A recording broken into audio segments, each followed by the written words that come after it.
Welcome to Gamescom. We're here checking out Warface, and I've managed to pull aside Peter from Crytek, who's going to introduce himself and tell us a bit more about the game. So, Peter, over to you. Yeah, as already said, my name is Peter, and I'm the producer on Warface, which is our new exciting AAA free-to-play title that we are showing here on the Gamescom.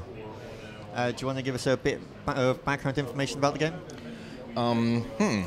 It's a tricky one because for us it's such an exciting project which is like completely new and completely fresh, but for us it's really important and we think that it's super cool. I mean, one of the things that we basically want to show here, like free to play, always a bit of an ambiguous topic, obviously. Yes, of course. And what we want to show here, that this is at its core a Crytek game. It stands for Crytek quality, it stands for everything that Crytek stands for.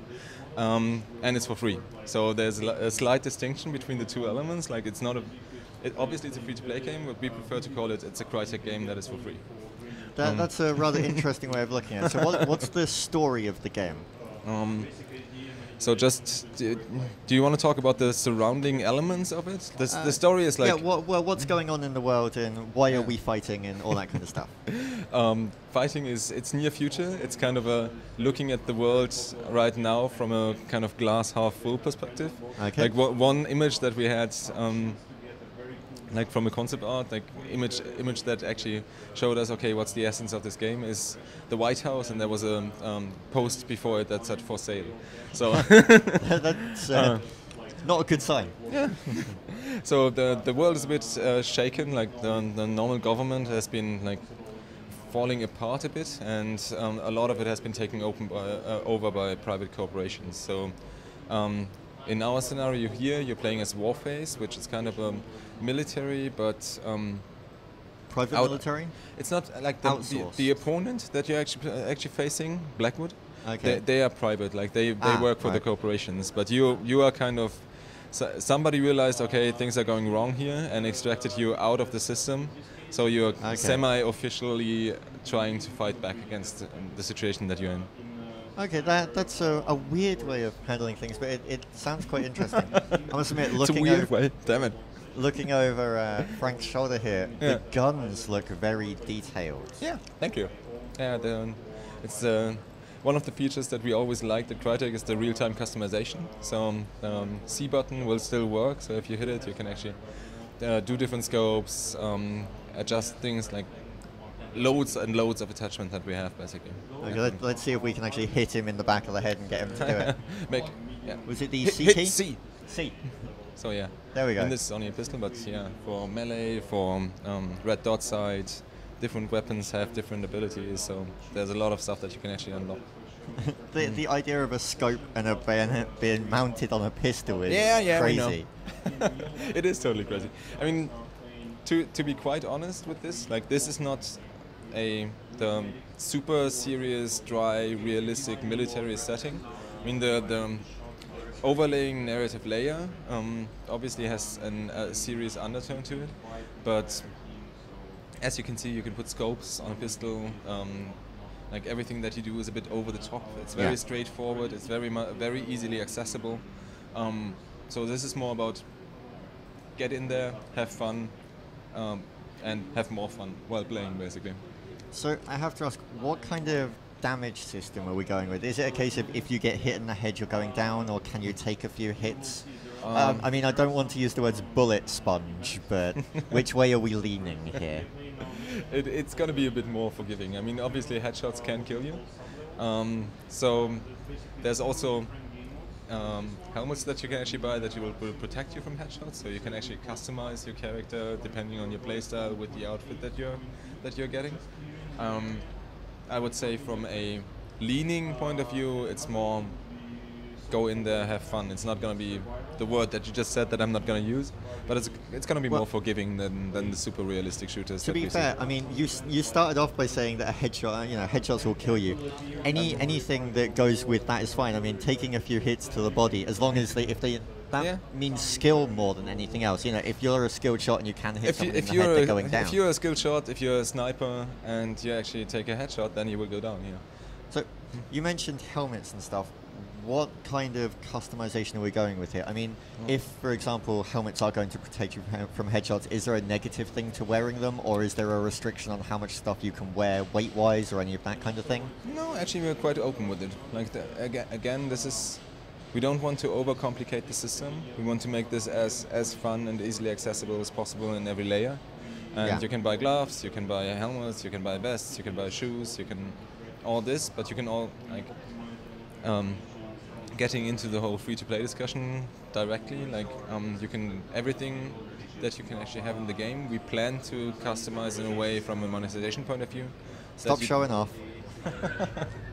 Yeah, you're starting the second part of the co-op mission now. That guy knows how to party. Yeah, we need those emotional gestures in there.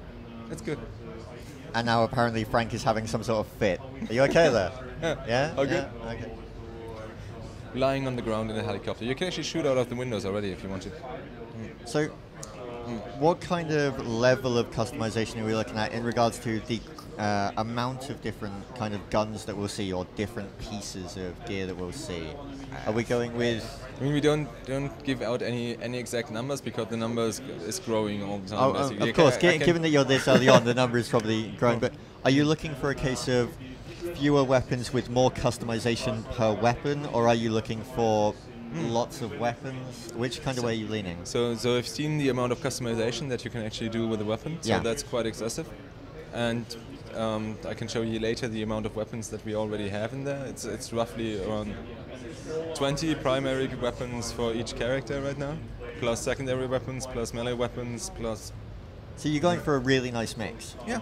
I would say we are going for a lot of guns with a high level of customization. That works? Okay, so we're watching Frank get shot up in the co-op. Do you want to just explain to us what kind of things happen in the co-op mode? Yeah. So at the moment he's actually in the what we call junction. So in co-op you will have, don't know whether I already mentioned it, like new mission every day. So every day you come into Warface, you'll have a new mission that you can play. Yep. And the first part of this mission is going to be the level that was just played. The second part is going to be a very specific kind of climactic moment. This here is actually a horde mode. So waves of enemies coming in, you get pushed back, you actually have to defend different things.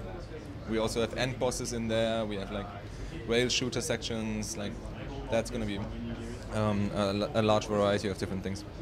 End bosses, can you share any more information on that, or are they just still a case of we're working on it? I mean, there's videos of them out there, and they actually caused a lot of comments already. So we have a mech, we have like helicopters, we have a lot of different things that we are hopefully going to expand on. Cool. So of course it's free to play, which means there's going to be a money aspect in there somewhere. Of course. Yeah. Can you tell us a bit more about what you're planning for that? Sure. So I just have to save him here. So once you see, this is actually a mission that's not completely done yet. So once you see the screen flashing in red, fall back. Otherwise you will burn to death. He apparently likes bullets. Really, really likes bullets. Yeah. Run away, Frank. Yeah. There you go. And fire. So go over there and then you'll be fine. Okay, so the free-to-play aspect. Oh, sorry. Your rucola's killing me here. Alright, back. So the free-to-play aspect, yes, sure. So we found that actually that if we would go pay to win, it would actually like obviously give us a bad reputation in the West, but also not necessarily give us a lot on the money side. Yeah. So what we are looking at right now is basically convenience features. So IP boosters, like different forms of random items, like that you can get earlier, so get access to stuff faster than you would normally get it when you're just playing. Okay. Also in there, like in the co-op mode, we have a system that I personally kind of like, because it's an arcade coin-up system. So you can buy coins. If you die, either your teammates can revive you, they're medics, or you can wait until you get to the next checkpoint and you will automatically be revived. Okay. Or you can actually use an arcade coin and like instant revive. Okay, so what about things like weapon decals and all that kind of stuff? Is that something that we might see from the shop side? Weapon decals? Actually, I'm not entirely sure what you're referring to. Decals, like different color guns and skins for your weapons and that kind of stuff. Yeah, I mean, we have to see, but again, I would say that even if we do it, all these things should be available like with either soft currency or hard currency. Okay. So honestly, we haven't fleshed it out entirely yet for the Western markets, but that's kind of the philosophy that we want to go for. That more or less, not more or less, like everything in the game can actually be achieved by playing. Yeah. But everything can be achieved faster, and since the amount of weapons and attachments and outfits and everything is going to be huge, we actually hope that players will respect that and actually give us money for that. Yep. Okay. So, what kind of schedule are you trying to go with for Warface? Do you have an estimated release date or estimated release date? Or a beta date or anything like that? Or is it just a case of when it's done, we want it to be awesome? We want it to be awesome. We are aiming for this year. So we hopefully going to get out this year. But we wouldn't want to promise it yet, because there's a lot of things that are actually in front of us. The co-op move's actually cool. If you see that sign here? What's going on? It's on the other side. So we have this. Like, helping him up the wall. Yeah, you help him up the wall. You open up new like vertical structures in the game. You can get to like sniper nests where you can actually not get if you don't work together. Cool. So a lot of the like play together to reach different things and open up vertical gameplay basically. So I'm disappointed. I thought Frank would be doing a lot worse. I thought he'd be dying a lot more. He seems to be doing okay. Yeah, we buffed his computer, so he's. So it's not actually him. Yeah, he's more or less invincible. No, he's not. I'm kidding. Frank, do you want to say a few words on how you think it is? No? Yeah, sure. The gunplay is really good, and the movement feels really good as well. It kind of feels like Crysis 2 in a lot of ways, and that to me is a really good thing. Cool. Okay, cool. Thank you. So, where can people go to find out more information on Warface? Do you have a website? Warface.com. They can sign up for the beta. Yeah. Has the beta started yet, or will it start soon, or will it start some point in the future? It's gonna start soon, depending on how you define soon. That's an acceptable answer in this industry. You would think? Okay. Well, Peter, thank you very much for your time. You're more than welcome. And thank you for letting us take a look at Warface. Cool. Thank you. Thank you.